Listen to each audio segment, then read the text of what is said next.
உலக மக்கள் எல்லோருக்கும் வணக்கம். இது உங்கள் அம்பிகை ஜோதிடம். நான் உங்கள் ஜி கோபால் பேசுகிறேன். இன்னைக்கு நம்ம பேசக்கூடிய தலைப்பு என்னன்னா, தீராத கடன் தொல்லைகளிலிருந்து தீர எளிய பரிகாரம். அப்போ இந்த விஷயத்தை தான் இப்ப இந்த காணொலியில் நாம் பேச போறோம். ஒரு மனிதனுக்கு கடன் சுமை. அப்ப இந்த கடன் சுமையினால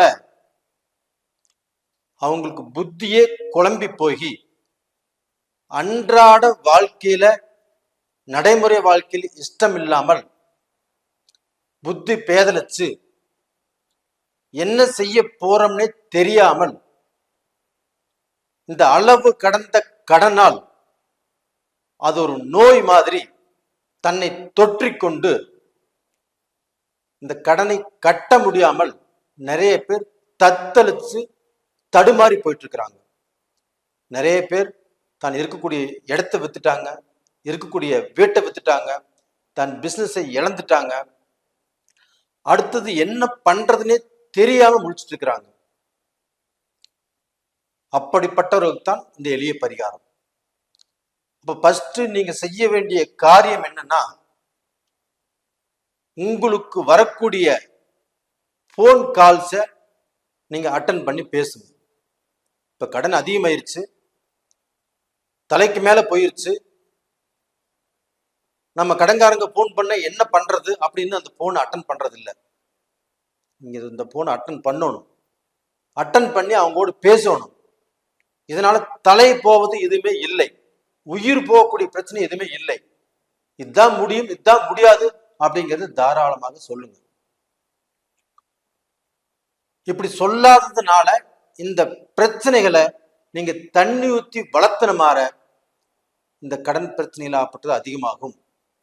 அப்ப இதனால மனசு உடைஞ்சு நம்ம செத்து போயிடலாமா, போனை சுவிட்ச் ஆஃப் பண்ணி வச்சுக்கலாமா, நாம எங்கேயோ தலைமறைவாயிடலாமா, இப்படிங்கிற குழப்பங்கள் நிறைய சந்திப்பீங்க. அதனால ஃபர்ஸ்ட் போன் பேசுவது நல்ல விஷயம். இதுக்கு அடுத்தது பாத்தீங்கன்னா, உங்க குடும்பத்துக்கு சொல்யூஷன் கொடுக்க வர்றாங்க, ஒரு ஜோசியரை வராங்க வச்சுக்கோங்களேன். முதல்ல பார்க்க போனா யாராக இருந்தாலும் அவங்கள ஃபர்ஸ்ட் நம்புங்க. ஒரு ஜோசியரோ இல்ல ஒரு குருமாரோ கண்டிப்பா நம்புங்க. இப்ப உங்க குடும்பத்துக்கு ஒரு டாக்டரோ இல்ல ஒரு ஆடிட்டரோ ஒரு வக்கீலோ யாராக இருந்தாலும் அவங்கள முழு மனசா நம்பிருங்க. அப்படி முழு மனசாக நம்பினால் மட்டும்தான் உங்களுக்கு ஒரு சொல்யூஷன் கண்டிப்பாக கிடைக்கும். அப்ப இவர் என்ன சொல்றாரு, இவர் சொல்றது இங்க நடக்க போகுது அப்படின்னு நினைக்கும் போது மட்டும்தான் உங்களுக்கு பிரச்சனைகள் தீர்வதற்கு வாய்ப்பு இல்லாமல் 4 பக்கம் அலைஞ்சு எந்த முடிவுக்கும் வர முடியாமல் போகுது. அப்ப நீங்க பார்க்க போனா ஜோசியர் உங்களுக்கு பிடிச்சவங்களா இருக்கலாம், பிடிக்காதவங்களா இருக்கலாம். அவர் சொல்லக்கூடிய அந்த கண்டென்ட் நம்மளுக்கு நல்லா இருக்குதா, அதுல விஷயம் இருக்குதா, அதை மட்டும் ஃபர்ஸ்ட் பாருங்க. அதை பார்த்து நல்லதாக இருந்தால் அதை ஏற்றுக்கொள்ளுங்கள். இப்போ ஒருத்தர் ஒரு ஜோசியர் இருக்கிறாங்க, ஒருத்தருக்கு ரொம்ப கடன் ஜாஸ்தி ஆயிடுச்சு. இப்போ இந்த மாதிரி நாளிக்கடன்ல குளிக்கணும் அப்படின்னு சொல்றாங்க.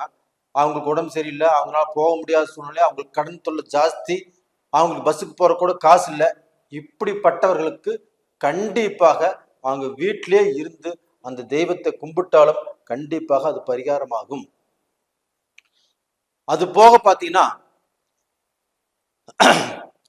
இந்த கடனை கடப்பது அப்படிங்கிறது வாழ்க்கையில் பெரிய சவால்.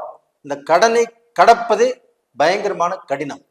கொடுமையிலும் கொடுமை, மிகப்பெரிய கொடுமை எப்படின்னா இந்த கடன்ல வாழ்றதுதான்.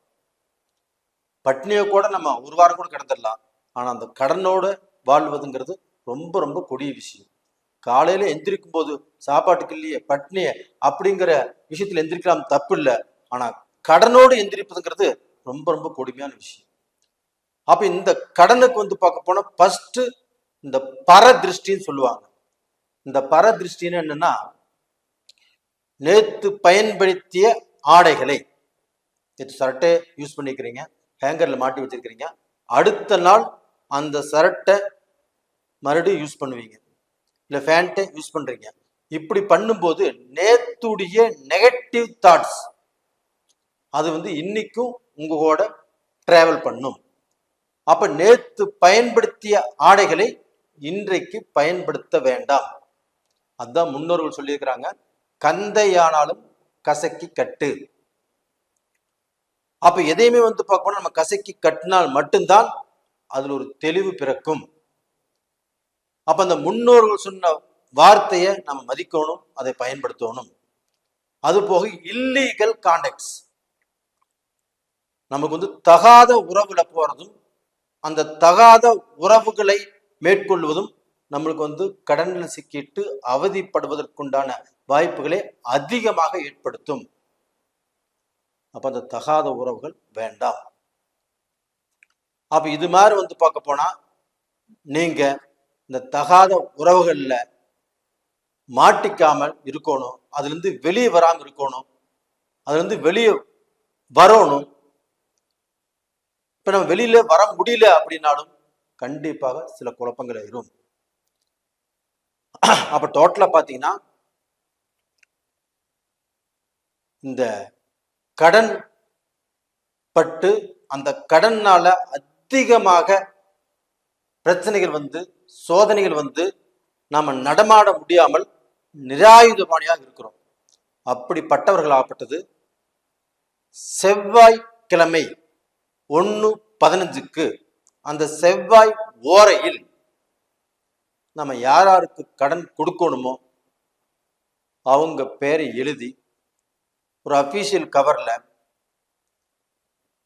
அவங்க பேர் எழுதி 5 ரூபாயோ 10 ரூபாயோ 50 ரூபாயோ இல்ல 1 ரூபாயோ அதுல போட்டு அந்த கவரை வீட்டில் இருக்கக்கூடிய பீரோ தென்மேற்கு மூலையில பீரோ இருக்கும், அந்த பீரோவில் கொண்டு வச்சிடறது ரொம்ப ரொம்ப நல்லது. எப்படி சார்? இப்ப நீங்க செவ்வாய் ஓரையில 1.15 நாம யாருக்கு கடன் கொடுக்கணுமோ அவங்களுடைய பேரை எழுதி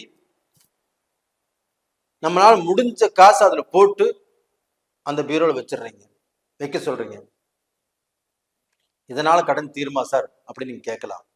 கண்டிப்பாக இந்த செவ்வாய் ஓரையில் நீங்கள் ஒன்றை செய்ய ஆரம்பித்தால் அது மீண்டும் மீண்டும் மீண்டும் செய்து கொண்டே இருக்கணும். இது மாதிரி ஒரு 3 மாசத்துக்கு செய்யுங்க.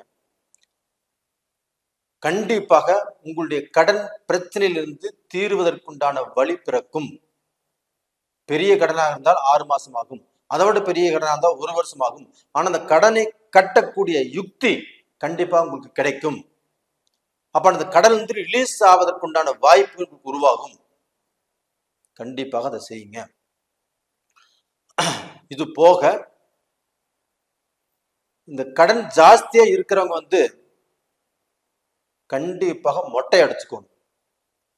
என்ன சார் இப்படி சொல்றீங்க?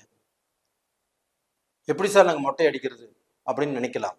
கண்டிப்பாக மொட்டை அடித்துக் கொள்வது நல்ல விஷயம். அந்த முடிங்கிறது கேது பகவான். கேதுனாவே விரக்தி, சட்ட சிக்கல், தூக்கு மாட்டு தொங்கிக்கலாமா அப்படிங்கிற அளவுக்கு பிரச்சனைகள். இது மாதிரி நெகட்டிவா சொல்றேன்னு சொல்லி வருத்தப்பட வேண்டாம், இருக்கிற விஷயத்த நான் சொல்றேன். அப்ப அந்த மொட்டை அடித்து கொள்வதனால் அந்த விரக்தியிலிருந்து நம்ம வெளியேறோம், சட்ட சிக்கல் இருந்து நம்ம தப்பிக்கிறோம், நம்ம செத்து போயிடலாங்கிற எண்ணம் கண்டிப்பாக மாறும். இதுல பார்க்க போனா கணவன் மொட்டை அடிச்சுக்கலாம்னு சொன்னா கூட மனைவி வேண்டாங்கிறாங்க. அப்ப இந்த விஷயத்தை யார் மேற்கொள்ளவில்லையோ அவங்க இந்த பிரச்சனை தப்பிக்க முடியாது. அப்ப இது மாதிரி செய்வதும் நல்ல விஷயம். இதுக்கு அடுத்தபடியாக பாத்தீங்கன்னா இந்த பழனி மலையில் இருக்கக்கூடிய முருகரை ஆண்டி கோலத்தில் இந்த கடன்ல இருக்கிறவங்க கண்டிப்பாக பார்க்கணும். இப்ப கடன் ஜாஸ்தி ஆயிடுச்சு, கடன்னால விரக்தி, கடன்னால பிரச்சனை, கடன்னால சோதனை, காலையில எந்திரிச்சாவே எனக்கு 10 போன் வந்துட்டு இருக்குது, எனக்கு வீட்டுட்டு வெளியில போக முடியல அப்படின்னு அந்த கடன்னால அந்த உச்சத்துக்கு வந்தவங்க இந்த ஆண்டி கோலத்தில் இருக்கக்கூடிய அந்த முருக பகவானை பார்ப்பது சால சிறந்தது. ஏன்னா இப்ப கடன்ல மூழ்கி இருக்கிறீங்க, நீங்களும் எல்லாமே இழந்துட்டீங்க, நீங்களும் ஒரு ஆண்டியா இருக்கிறீங்க. அந்த முருக பெருமானும் அவங்களும் ஆண்டி கோலத்தில் இருக்கிறாங்க. அப்போ ஆண்டியும் ஆண்டி கோலத்துல சந்திச்சுக்கும் போது அப்போ ஆண்டி இந்த பக்கம் பார்க்க போனா நீங்க கடன்ல மூழ்கி எல்லாத்தையும் இழந்திருக்கிறீங்க ஆண்டி, அந்த முருக கடவுளும் ஆண்டி கோலத்தில் இருக்கிறாங்க. அப்போ மைனஸ் இன்ட்டு மைனஸ் பிளஸ்.